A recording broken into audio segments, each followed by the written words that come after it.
The new government's policy blueprint for the next 5 years was unveiled last week. Following the huge announcement, we're going to take some time over the course of this week to closely examine the 5 main policy objectives contained within the blueprint. And today we start with empowerment of the people, which calls for a government where the people are in charge. Kim Min-ji has the details. Soon after taking the reins, President Moon Jae-in vowed to build a nation that's truly a nation by seeking the changes demanded by the Korean people. And one of the core pillars of his policy goals is to return the government to the people and empower them, where Koreans are not the subject of rule, but the owners of the government. 새 정부는 촛불혁명의 정신을 이을 것입니다. 국민이 주인으로 대접받는 국민의 나라, 모든 특권과 반칙, 불공정을 일소하고 차별과 격차를 해소하는 정의로운 대한민국을 만들겠습니다. The government plans to achieve this through 15 initiatives under 4 key themes.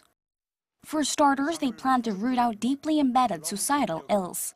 The administration plans to create a task force within each ministry that will keep a close eye on possible signs of corruption and boost preventive measures such as stepping up penalties for offenders.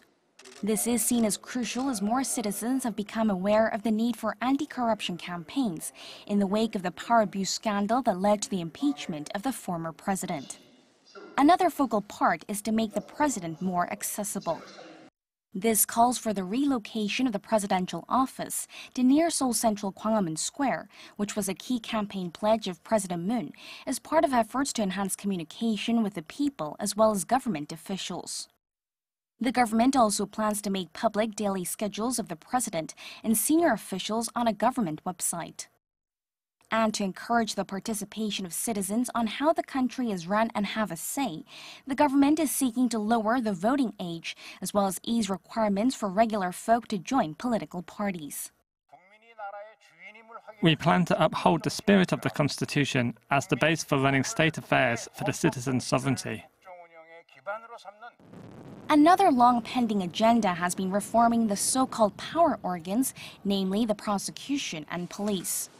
The prosecution has long been criticized for abusing its power by having both investigative and indictment rights. The government is seeking to reorganize the investigative rights between the prosecution and police, something that the new Justice Minister has also vowed to pursue. We plan to gather opinions on reforming the prosecution from various circles and plan to speedily enact related laws accordingly. And to ensure a transparent and competent government, officials will get citizens directly involved in policy formulation and implementation process. The government will also increase access to public services through state-of-the-art technologies like big data and artificial intelligence, and strengthen vetting standards for government jobs. Kim Min-ji, Arirang News.